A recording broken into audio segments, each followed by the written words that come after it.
Yeah. Good afternoon, all the participants. This is Shubha Pandey, welcoming you all on behalf of FCP Index to this knowledgeable series program.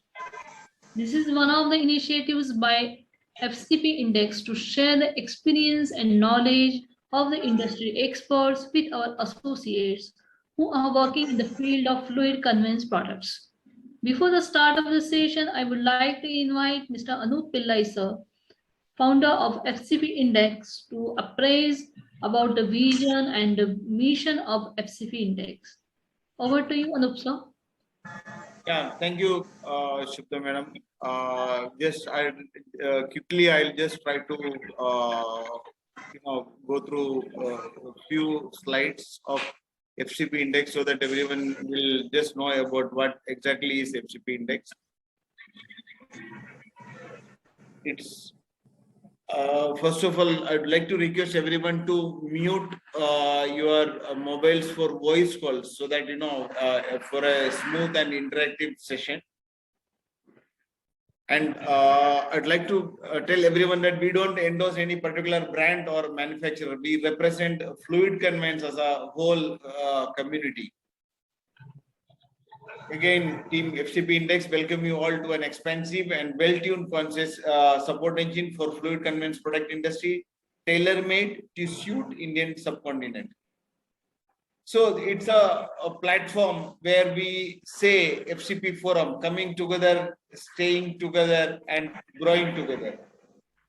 It's an exclusive platform for the professionals, business owners, technocrats, entrepreneurs, investors, service providers, who all are associated with hydraulic, industrial, PTFE hose assemblies, preformed metal tube assemblies, nylon fuel line assemblies, high pressure fuel injection assemblies, hose fittings, hydraulic fittings, quick release coupling, hose assembly machines, and other FCP products.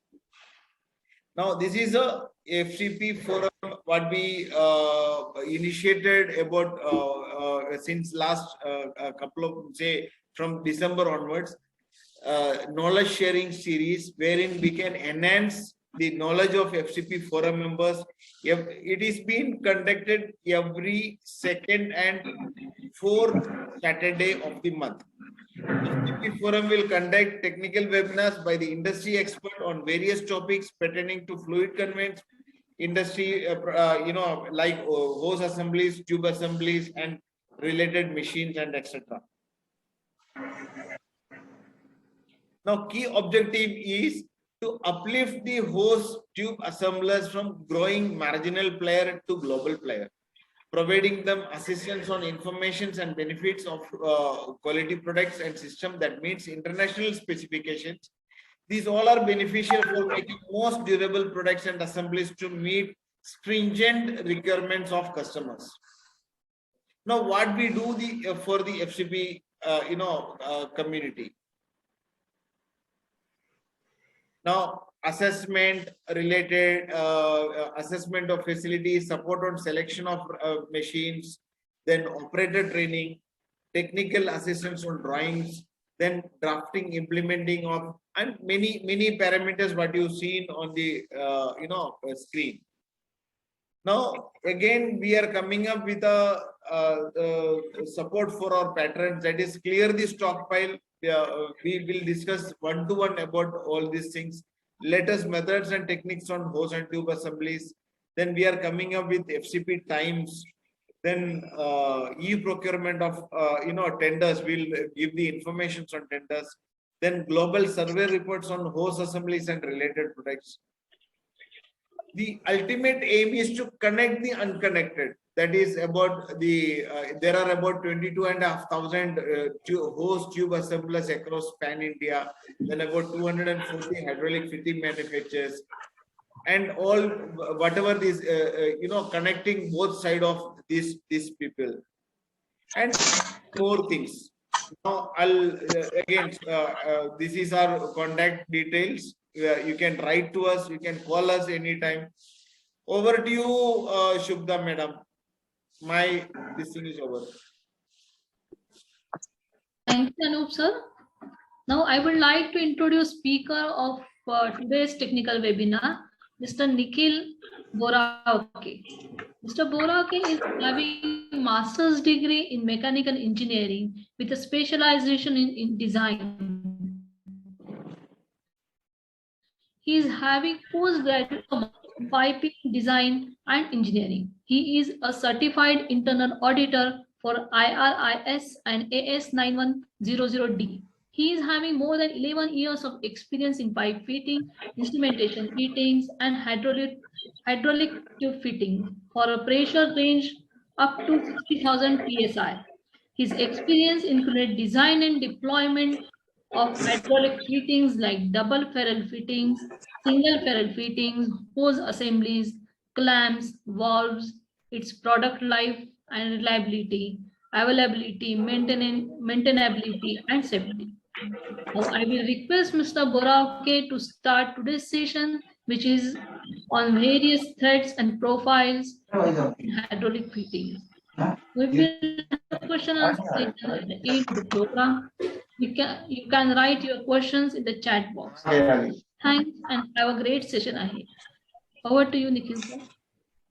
Thank you, Shubhada madam. Thank you for your kind introduction. And good afternoon, all. So I am just sharing my screen. So Anup sir, can you just remove the disabler because I cannot share my screen right now.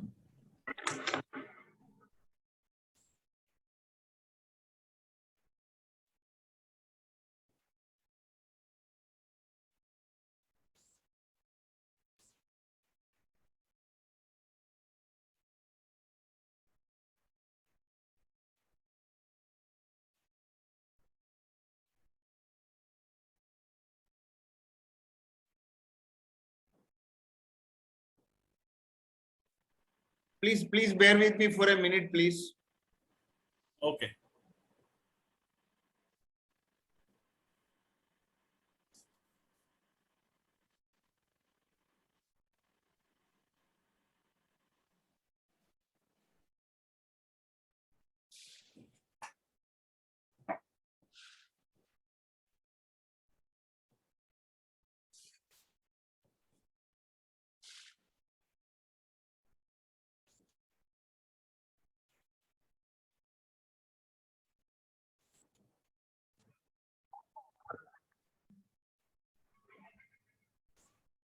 Is it okay, Nikhil, now? Yes, sir. Thank you. Thank you very much.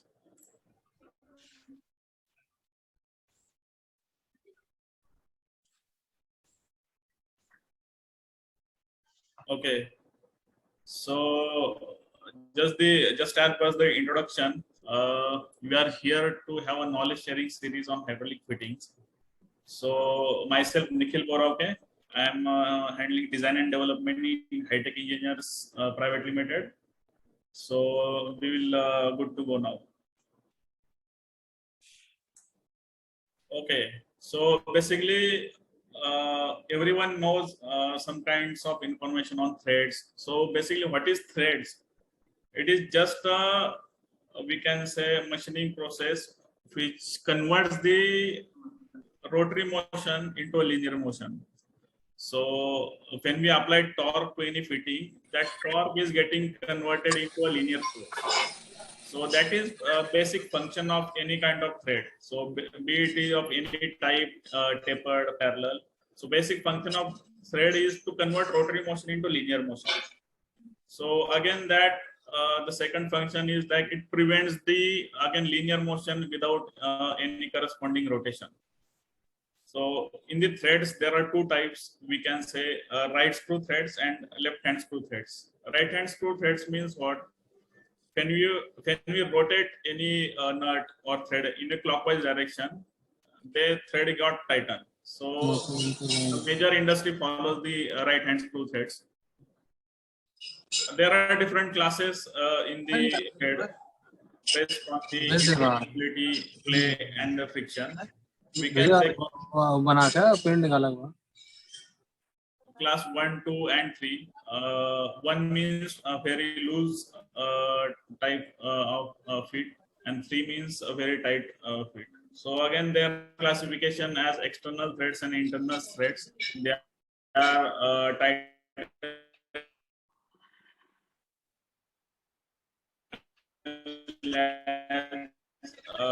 get into the basic by the crest. The crest of a thread is the prominent part of thread, whether internal or external. Means if you can see the prominent part here, can you able to see the cursor, sir? Anup sir?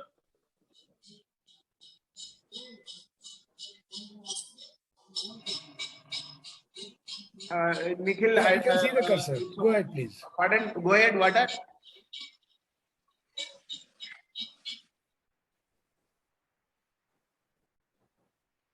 Okay. So the crest is the prominent part of any thread, be it of internal or external. It is the topmost part, and root is the bottommost part. So these are two terms required to know any kind of thread. So again, flank is what? The flank is the surface which is getting connected by the root and the crest. That taper portion we call it is a flank. So these three terminologies define the threads, any kind of threads here. So there would be a thread angles. The thread angle means nothing but the angle between two flanks. Here it is thread angle. So in the industry, majorly the angles followed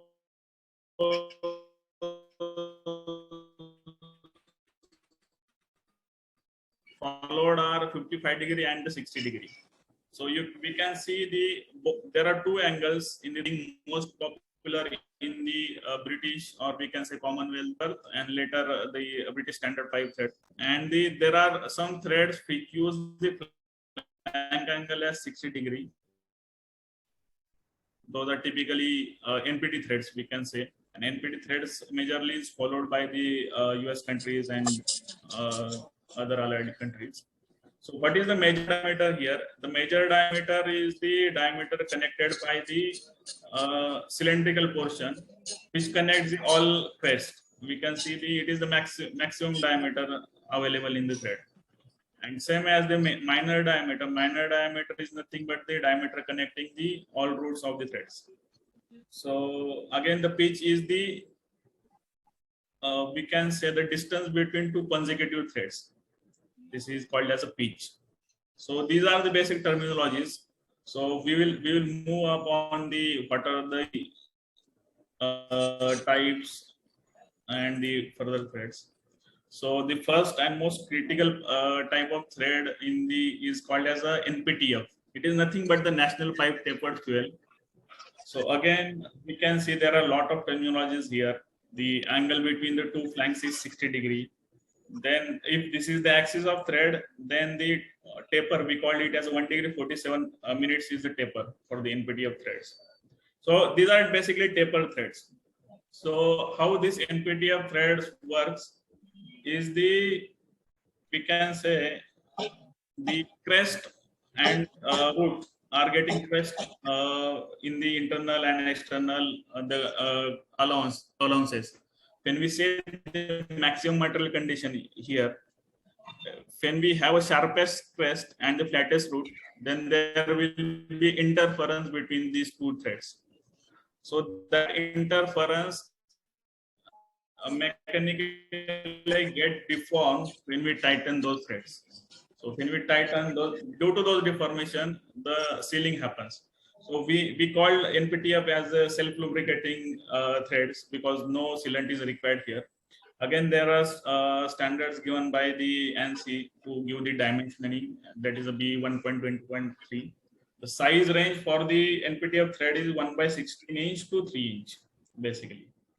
So again, there is another kind of thread. It is NPT. It is the angle, flank angle, thread angle is same as the NPTF, but here crest and roots are not having interference.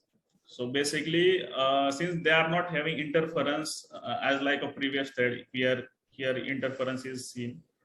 So we need to apply thread sealant to have a sealing mechanism here, basically.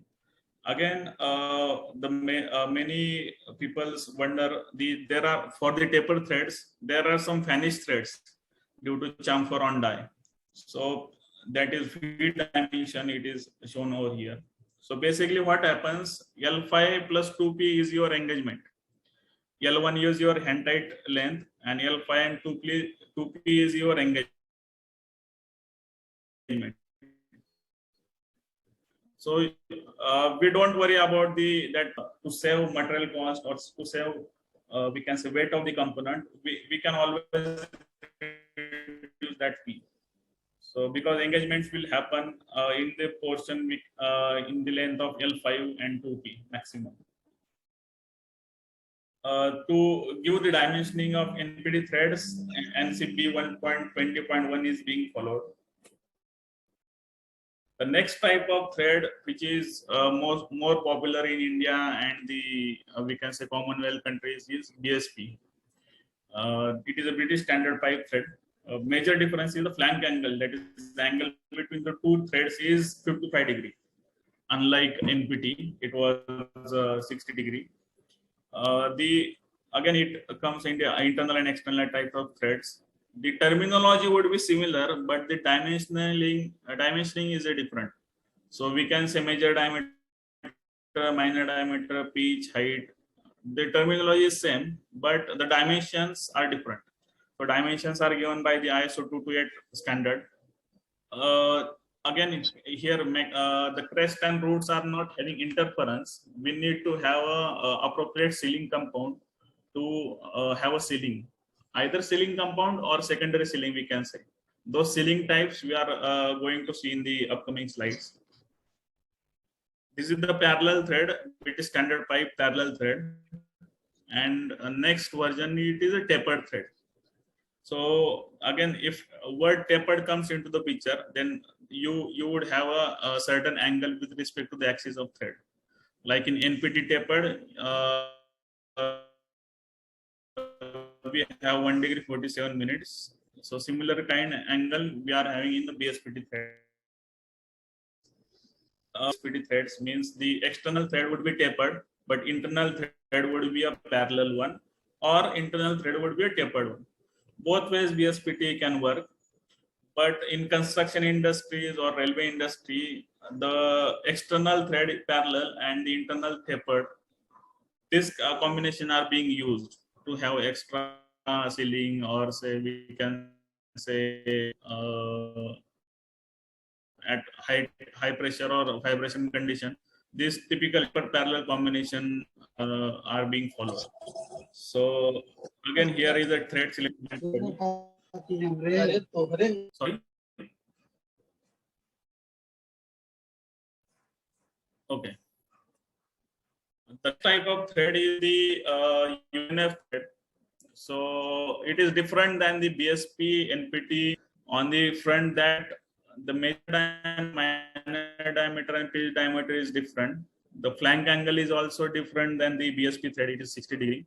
So the most unique feature for the UNF thread, it allows certain kind of allowances. Here you can see the external thread is being allowed allowance. Here also allowance is allowed. So these allowances are being used for the coating, plating, and some kind of extra surface preventive activities. So depending upon the feet, there are 3 different classes. That is 1A, 2A, and 3A. So 1A being liberal tolerance required to permit easy assembly even with the slightly thick threads. 2A applications, even most of the hydraulic fittings are using UNF in a 2A or 2B class. 3A, 3B applications were important. For example, if you have SS fitting for say more to be fit, we need to go for 3A, 3B combinations.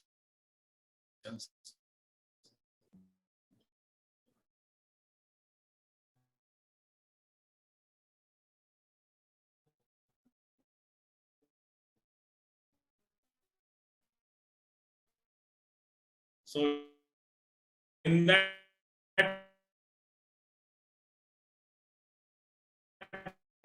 a user need to choose between 1A, 2A, and 3A.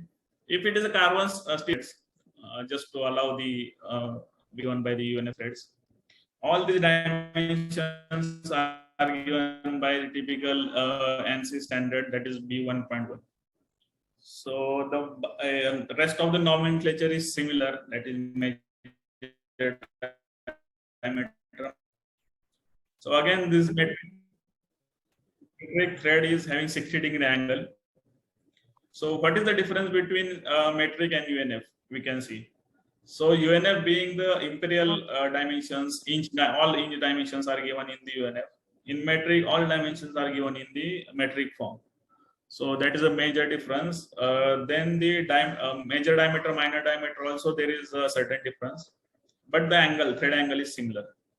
So there are some tolerances class to define the metric threads, like 6S, 6G. This is a tolerance class which is used for the general purpose applications.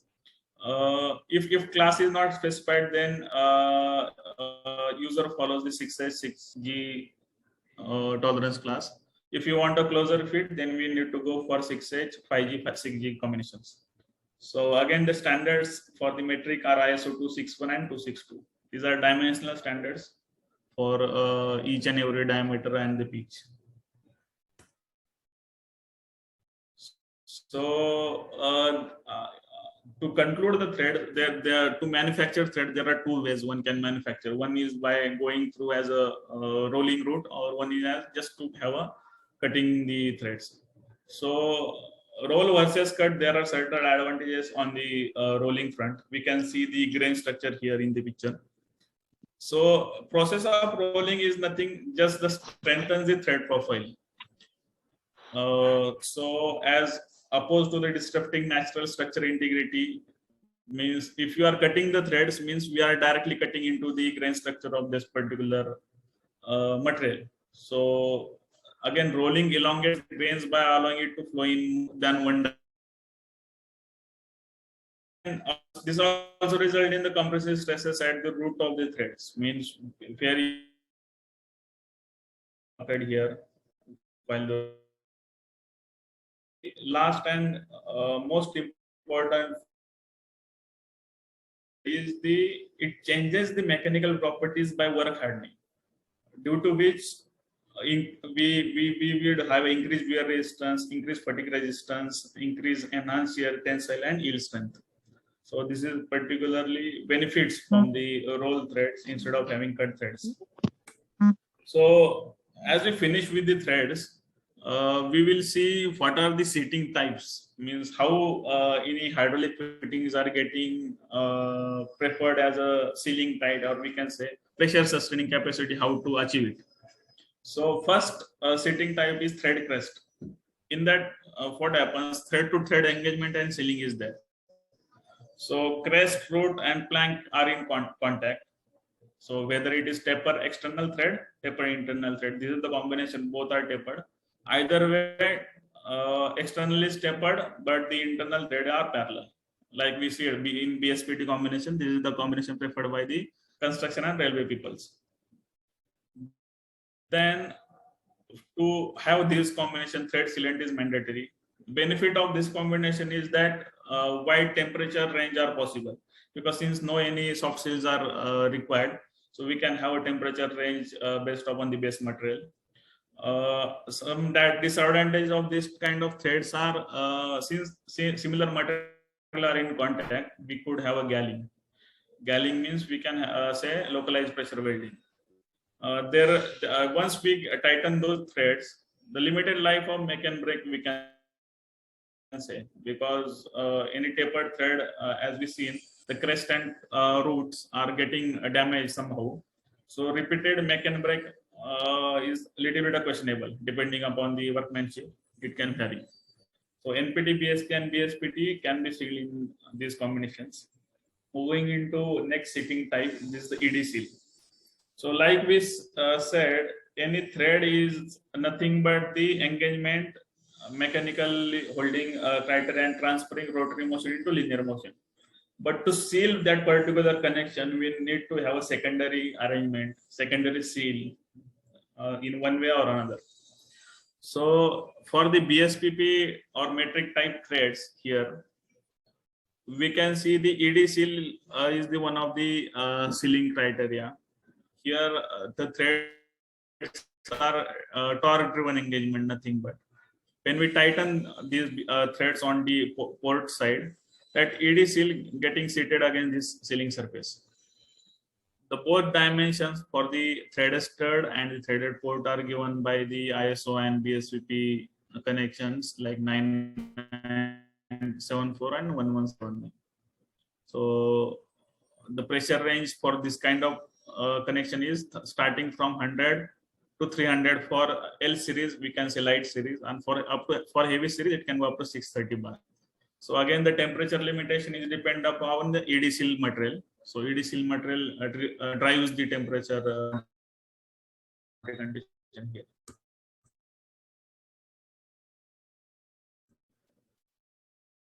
The next type of connections is the ORB engagement purpose. But to have a secondary sealing to arrest that pressure or arrest that flow of liquid, you need to have secondary sealing because thread alone cannot hold that pressure.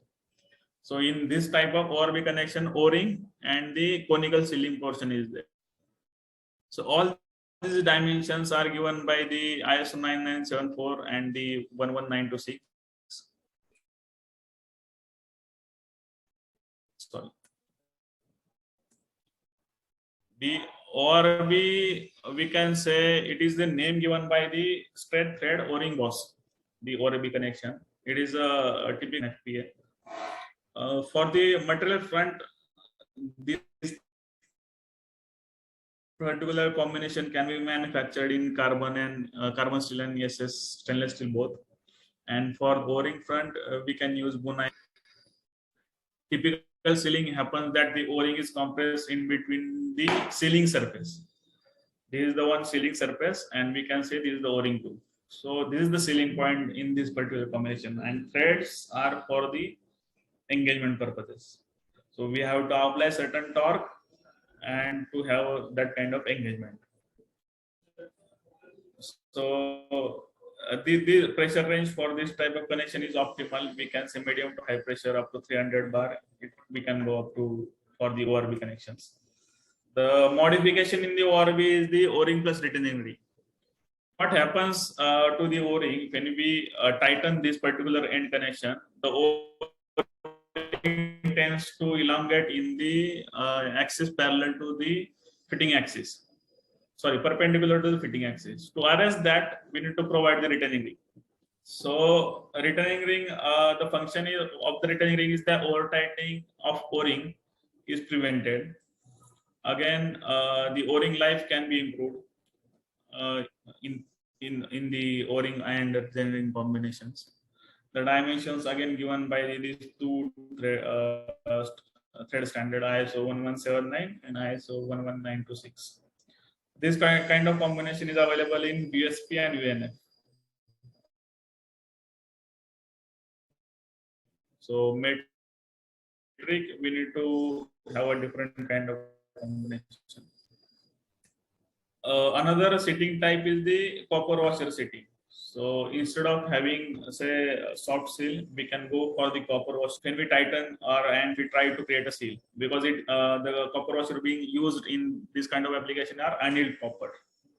So due to the copper washer, the temperature range which we are using for the O-rings and say ED seal, it is getting wide. We can use a wide temperature range.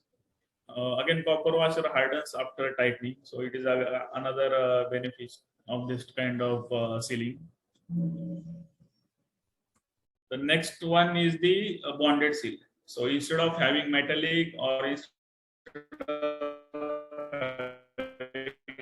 rubber seal, let's have a combination of both. So here the inner ring of rubber is bonded to the outer metallic ring by heat and pressure.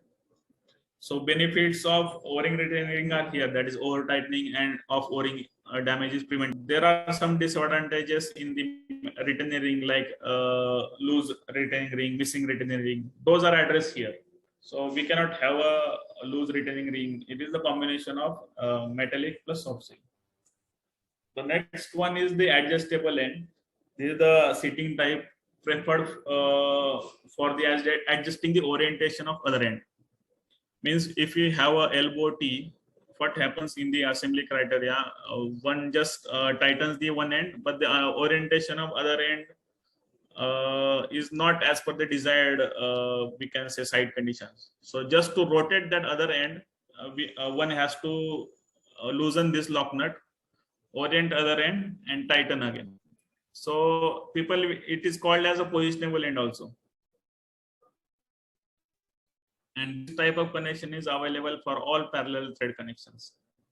Means be it UNF, BSPP, and all parallel thread connections, we can have a positionable end or adjustable end, both ways. Depending upon the size, type of thread and material, the tightening torque value will vary. So this is one of the typical requirement for the adjustable end. The tightening torque will be depending upon size, thread, and the material. And the application is there. We can see O-ring supported by the retaining ring. To support this combination from the lock nut, we do have a one washer in between. So it is the conical washer thing. So conical washer just prevents this O-ring to get stuck into the lock nut, the adjustable. So this port remains common. Again, and the sealing surface is this one.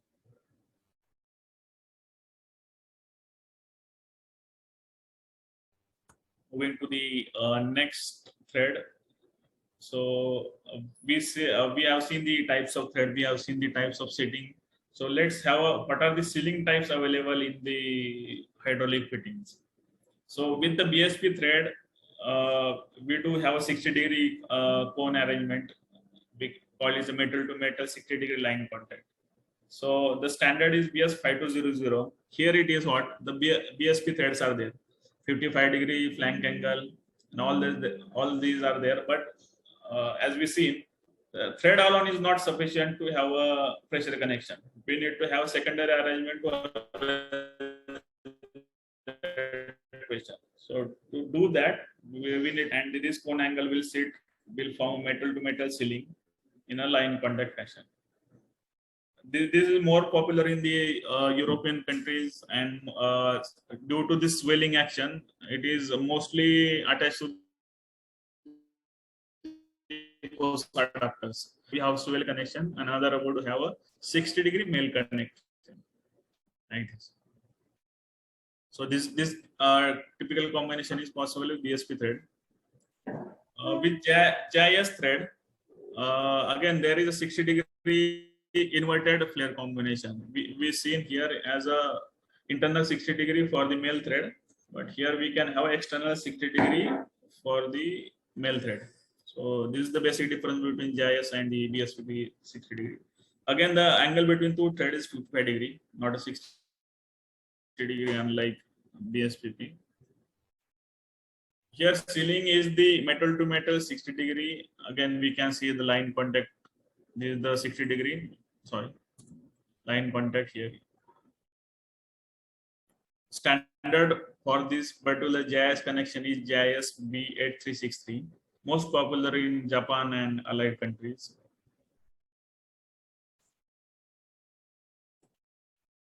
Okay, this is the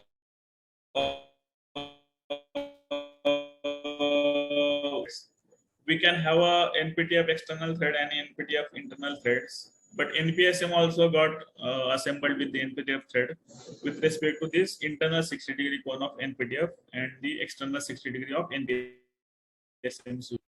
So NPSM is nothing but this thread NPTF with 60-degree flank angle.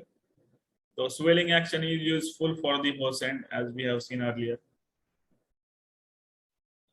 These are typically standard driven by the SAEJ 514. This gives the NPSM swell connection. And again, since this is well,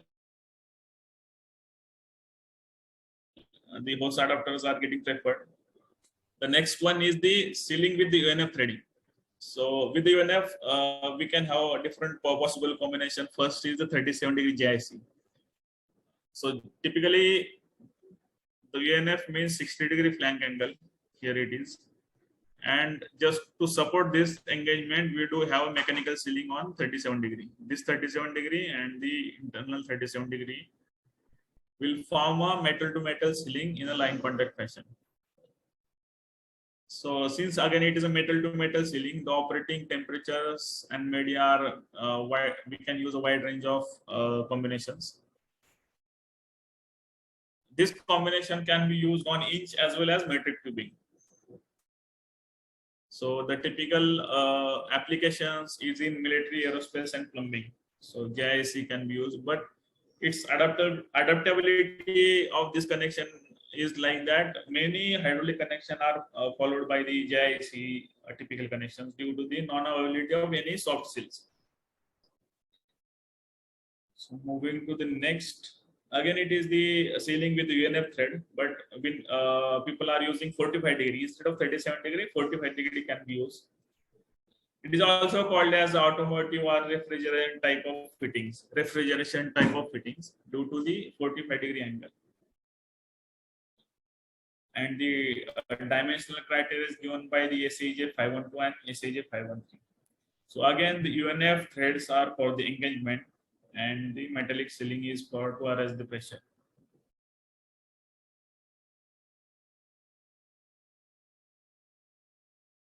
Popular in the hydraulic industry is the UNF thread with the O-ring face seal fitting. So threads are there for the engagement, but the sealing will happen between these two parallel threads. This one is the flat face, another one is the flat face. So in between these flat faces, when we tighten this, the O-ring get compressed. So the threads would hold the connection mechanically, but O-ring will resist any leakage from the internal fluid path. So it can be connected to the range of tubing grades by say silver brazing or forming. And one can have a welding also.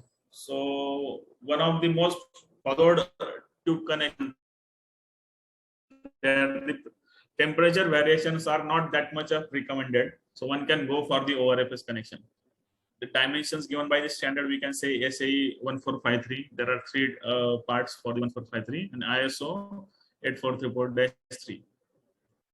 So the one can use this kind of fitting many times by just changing the O-ring, because sealing component here it is O-ring. By say 2 to 3 years of service life, one can change the O-ring and reuse the fitting. So this is the one of the benefit which will not be available in the JIC type of connections.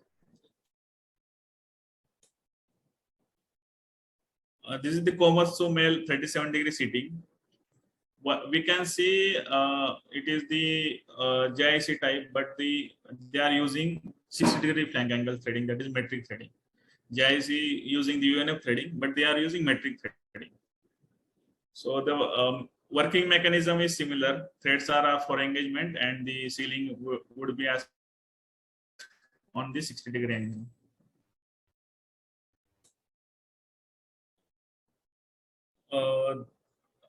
After the UNF and the BSPP, we can have a sealing with respect to the metric threading. So metric threading can be used for the sealing. We call it as a metric DKO connection. In that DKO connection, you would have 24-degree male connection at one end and the 24-degree O-ring connection at another end. So combination of, we can say JIC ORFS is getting converted into DKO. So we would have a metal to metal plus soft seal connection.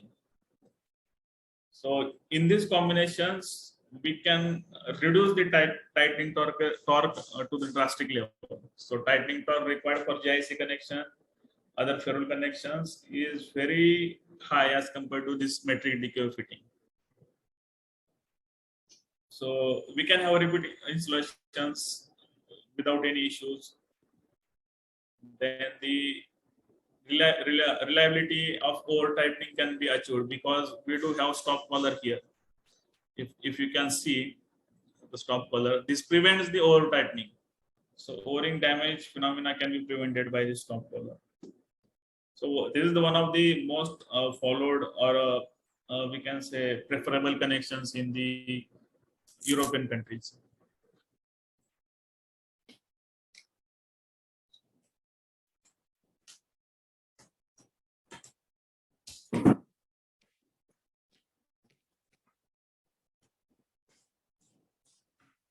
Okay, moving to the next slide.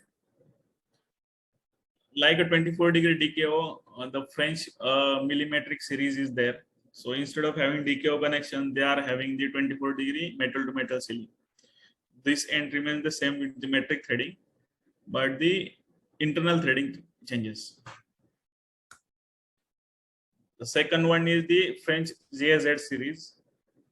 Like a millimetric, it can be used for the fractional audio tubing, and millimetric series used for the metric audio tubing. This is the only difference between these two types of connections. One is for the fractional, another one is the metric. Again, there is one connection which is popular is the Chinese metric flat sheet.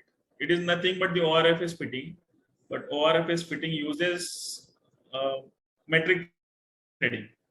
Sorry, UNF threading here, but the Chinese people use the here as 60-degree thread angle between those. So this is the working principle, and the all is as per the ORFS, but the threading type is different here. So we have to adhere this swell nut as per the metric threading. There are some flanges called as 61, 62 series flanges. The working principle is same as per the ORFS fittings, but we can have a port 61 type flange for the 35 to 350 bar pressures. These are referred as a standard series, and port 62 are heavy duty series, 600 PS, 6000 PSI flanges. So everything remains the same between the port 61 and 62, but the bolt hole spacing, flange head diameters are larger for the higher pressure applications. The typical dimensions given in the SAEJ 518 ISO 6162.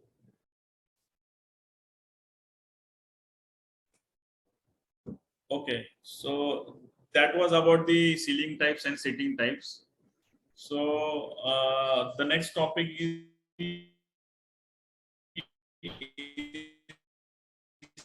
inspection of particular gauges, no gauges available for the UNF thread, metric thread. So what is the inspection criteria? So for example, for the UNF threads, the standard given by referred here is the NCP 1.2, that is internal and external threading.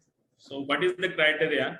That is no-go functional diameter is acceptable when the thread plug gauge applied to the product internal thread does not enter more than 3 complete turns. Means if no-go does not enter more than 3 complete turns, then this is the typical criteria, and gauge should not be forced. So this is applicable for the plug as well as ring gauge. So this is for the UNF thread. Metric thread, there is different criteria. So if we enter the plug gauge onto the threading, so all complete product threads can be entered, provided that there should not be a definite drag. Though the no gauge enter, if it is dragging the threads, then it is we can say it is qualified for the no gauge. Same is for the thread ring gauges. Either it should not enter, or if it is entering and if it is dragging the thread, then again it is qualifying for the no-go threading. That is criteria for metric. So to summarize, there are slight difference between acceptance of unified and metric threads. And acceptance based on maximum of 3 turns of engagement unified threads, and By तो developing क्या by maximum अभी use बोल दूं? of mystic threads. हाँ बात कर लीजिए। मैं बोला हुआ है ना, उन लोग को मालूम है, दे देगा वो लोग, चाहिएगा तब हाथों हाथ। वो कहाँ है, साकिब कहाँ है? Okay, I think somebody forgot to mute them. Okay, moving ahead. The dimensional accommodation for the coating and plating. So what happens when we coat the threaded components and all those things? So for the UNF, the standards use the criteria like A71 1.1 gives the criteria to inspect the coated thread.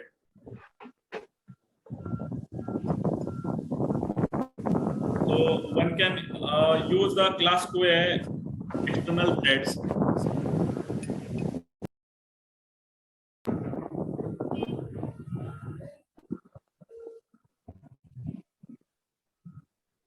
Okay. External thread, as we have seen in the UNF threading, there is certain allowances provided to accommodate the coating and plating thickness criteria. अरे So, OP, कोयला खत्म हो गया, अब कहाँ से डालेगा कोयला?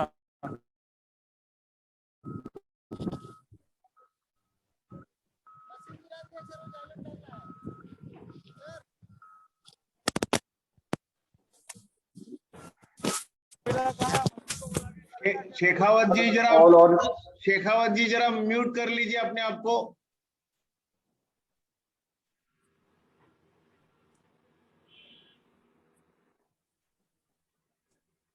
okay, fine enough. So, what is the criteria for the allowance? The basic criteria between the allowance is such that we can use a 2A threading gauge to accommodate the coating thickness on the parts. The maximum coating thickness is no more than the 1/4 of the allowance. So this can be explained over here. So one can have a uncoated thread and the coated thread. One can use 6G go gauge for the uncoated and 6G no go for the uncoated. But for the coated, only this no go is common. 6G no go is common, but for the go, we have to change the tolerance. 6H go is there. So basic funda is that maximum coating thickness is equal to the 25% of the total allowance. If you are coating the 5 microns on the threads, so the allowance should be in the range of 20 microns. So in that way, we can use either 6G go and 6H go, or we have to develop special threading, special gauges based upon the plating allowance. So this is the typical chart which can show if we are maintaining the coating thickness between 5 microns to 12 microns, then this should be the plating allowance. So to have this plating allowance, you should have a go no go diameters in the range of so that they can allow this plating allowance. So the thumb rule is that the coating thickness is equal to 25% of total allowance. So if it is not 25%, then we need to change the diameter of this go gauge and no go gauge. Otherwise, we can use directly 6G go and 6H go for before and after plating, basically. And 6G no go is the common between the before and after plating. So moving into the plating thing, there are three major platings being followed for the hydraulic fittings, we can say. One is the electrodeposited zinc, second one is the electrolysis nickel, and third one is the zinc nickel. So each one have their own standard to how to plate them, how to inspect them. Like we seen, the performance requirement is given by the ASTM B117. So this is the common between these three typical threads. But the SST life is different. So for example, in electrodeposited zinc, minimum 240 hours to white rust corrosion and 360 to red rust. So this is the one of, again, plating is the, we can say, the specialized process.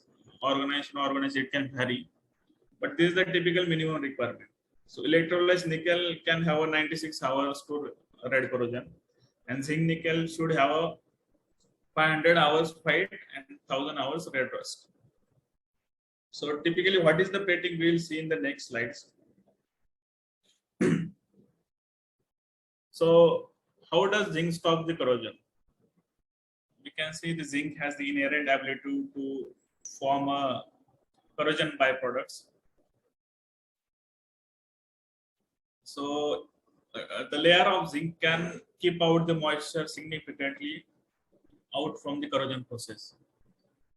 So depending upon the environmental conditions, zinc can corrode at a rate up to 100 times lower than the metals. So that's the way zinc is being preferred in the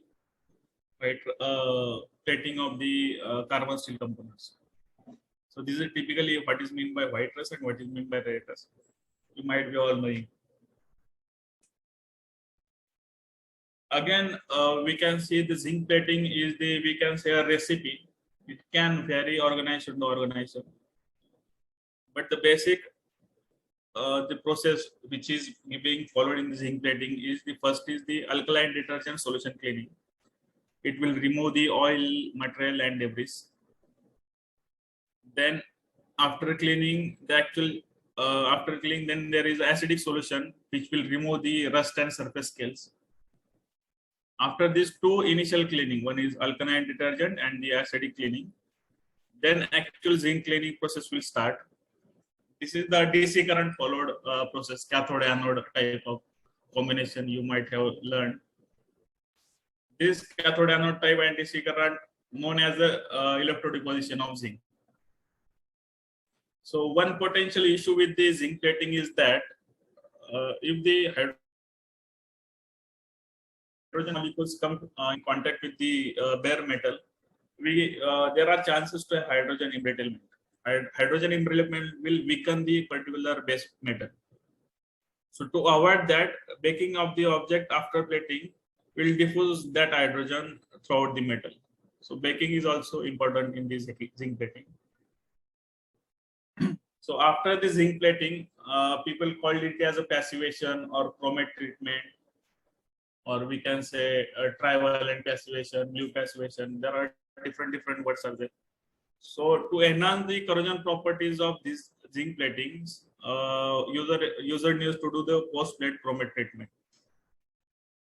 So the chromate is nothing but the word later converted into the passivation.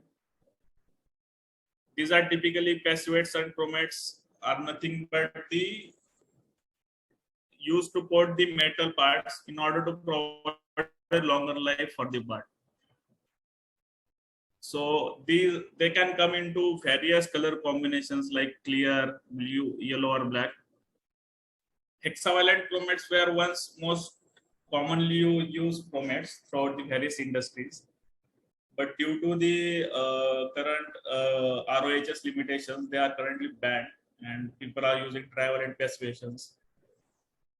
Trivalent passivation produces a finish with lower water content, providing more heat resistance. We will see the typical comparison between trivalent and hexavalent in upcoming slides.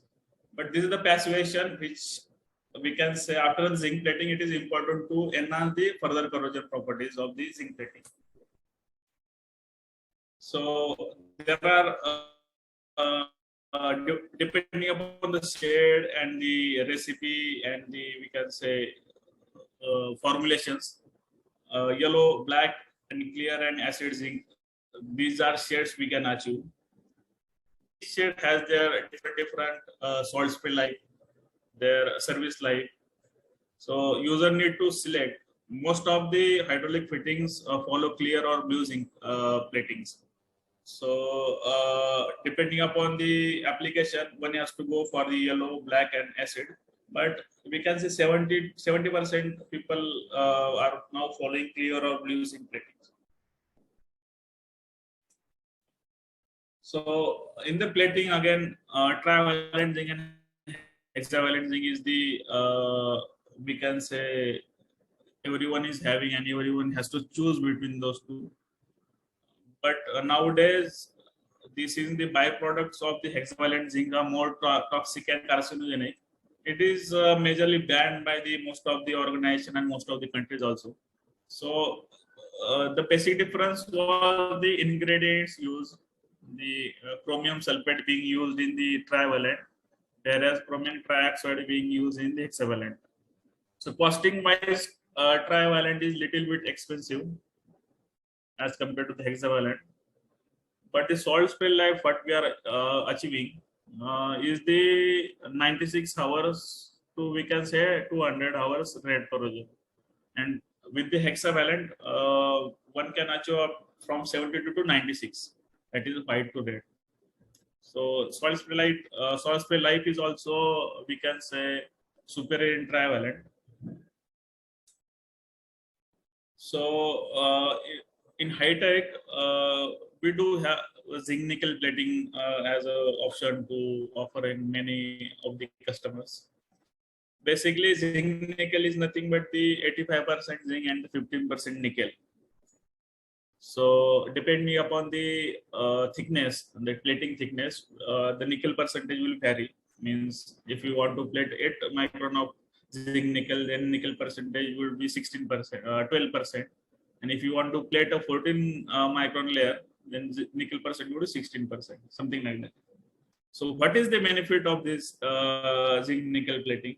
So like we said, in the trivalent, we are struggling to achieve 72 hours, 200 hours. In zinc nickel, the high tech can achieve 1000 hours of salt spray life, basically. So it is, we can say, 4 to 5 times more than the conventional zinc plating.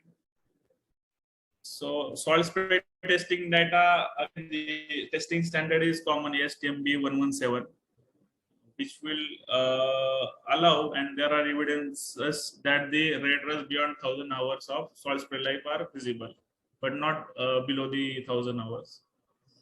So this requirement of 1000 hours exceeds the requirement given by all the standards like SAE 514, then 1453. So the benefits of this zinc nickel plating is the alternative to the expensive material. So instead of using SS316, SS304 or to have better corrosion properties, one can use a carbon steel material with the zinc nickel plating. So this is the most encouraging fact which are driving many design engineers to look upon the possible alternative solutions for the material. And we do have increased resistance due to the layer of zinc nickel plating. It nullifies the inherent metal surface irregularities, so that the friction and wear properties of this particular part are just getting improved. Costing wise, yes, zinc nickel plating is higher than the conventional plating, but when we compare value versus cost, so then the cost measured over a life of coated component, factoring in the value of extended life, is not significantly more than that of other electroplated coatings. So we can say value versus cost equation that successful users of zinc nickel alloy coatings have found more accurate. So that was from my side. So any questions, any queries? I hope there would be many. So we are ready to go. Anyone? Any questions, please?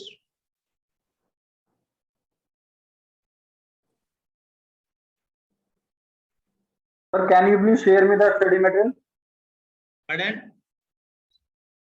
Sir, can you please share the study material? Presentation? The presentation. Yeah, yes, we'll certainly share. It will be in another couple of days. Will circulate within the group. Certainly, sir.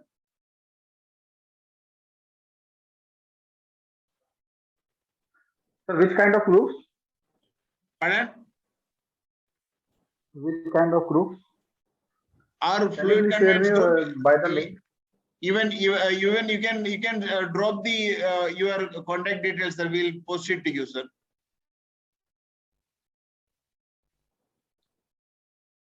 Okay, sir. Nikhil, this is Amrish Chatterjee. Yes, I've got sir. a question. I've got a question that you said that this thumb rule of this, I'm talking about the plating, coating. Okay. So its thumb rule is about 25% of the total tolerance of the, threads and all. Yes, yes. So this is for 2A and 1A fit. So for 2B and 2B fit mainly.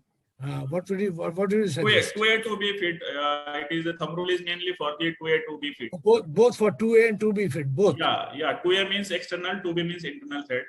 Right. So the external would allow the plating allowance. Internal Right, but would. no, Okay, go ahead. I'm talking about not the 2A, 2B. I'm talking about, this is for 2A, 2B. That means the general fit which we follow in our hose fittings. Exactly. Yeah. Thanks. So thank you, Nikhil sir. Very informative webinar, and I think it will be useful for all the participants. So we will be having this recording of this webinar on our YouTube channel also. That is FCP Index. So in next couple of we will be like uploading this video on our YouTube channel, so one can go through that. If anyone has missed out, they can share this link to their friends or anyone who is interested. So I think one question is there from Mr. Ashish Bhopale. Ashish sir, any question from you? Yes, sir. Nikhil ji, most of the time it is mentioned or recommended for all the maintenance people that as and when you remove any of the thread, you'll have to replace the O-ring. That is quite obvious because it is understood. But most of the time they also mention that if the fitting has been there for a very long time, it should be replaced. What is the frequency of replacement of these fittings? Okay, so if we talk about the metal to metal sealing, sir, because I think on the O-ring, you yourself got the answer that after say 3 to 4 years, we need to change the O-ring and we can reuse the fitting. Yes. But in the metal to metal sealing, what happens if you take the example of NPTF threads, then NPTF threads sacrifice themselves in the twist and root region.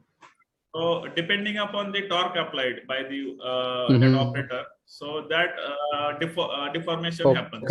So the taper profile gives the flexibility to retighten them for a few of the times. Yes. We can say 3 to 4 times we can retighten them. But after that, when they are completely deformed, then it is not recommended to reuse the metallic seals. Okay, great. So in a metal to metal sealing, it is strongly recommended. If the operator is not comfortable, then it is recommended to replace the fitting. Yes, sir. Especially if the applied torque is higher and the system is under tremendous pressure, then we have to replace the metal to metal seal parts. That is one of the disadvantages, we can say, metal sealing. Yes, thank you very much.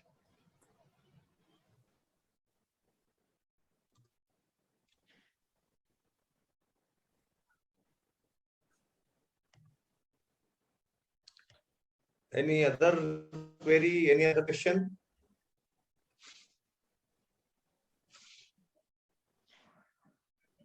I think we can conclude. Thank you, Nikhil sir, for this wonderful session. It put enlightening young talents to the next level. Many, even a person like me who is experienced for 25 years, learned. It is a takeaway story, in short. Many things I updated myself, I learned. Thank you for this wonderful session. We'll shortly coming up with the YouTube version and will circulate within the group. Thank you. Can we conclude? Yes, sir. I think can conclude, and thank you for your remarks. Thanks a lot, Nikhil, and especially we had been in the macro technologies and all those things. We never went into this micro, Thank you for this micro, session. Thanks a lot once again. Thank you. Thank you. Thank you, Nikhil sir. And thank you all the participants.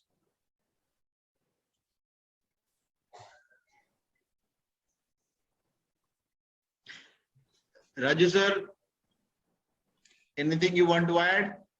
Thank you very much, sir.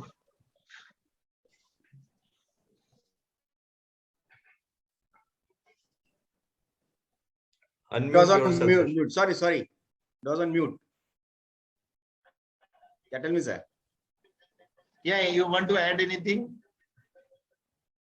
No, when people like you, stalwarts, are speaking, we are very Stalwarts. inexperienced people to speak. I'm a kid of 21 years with just only 27 years of experience, sir. No, anything. I think so. Nikhil had taken you all through a brief introduction of the threads, and hope many people may have gone through this earlier also. But the way Nikhil has gone taken through are very good. And if anybody has any questions, they can always contact us and through Anupji always, and we are there to help you all. And one request from my side to all the participants: we're sending one feedback form, one Google this thing feedback form. You can like fill up that form and send it to us, so that we can have your feedback also, like where we have to improve, what new topics we can have in this knowledge sharing program. So it should come from you, so that everyone can be benefited. So I will send you this link for the feedback form. So everyone is requested to fill up that form, sir. Yes, sir. Thank you. Okay, sir. Okay, We'll thank submit. you. Thank you very much. Thank you very much, sir. Thank you.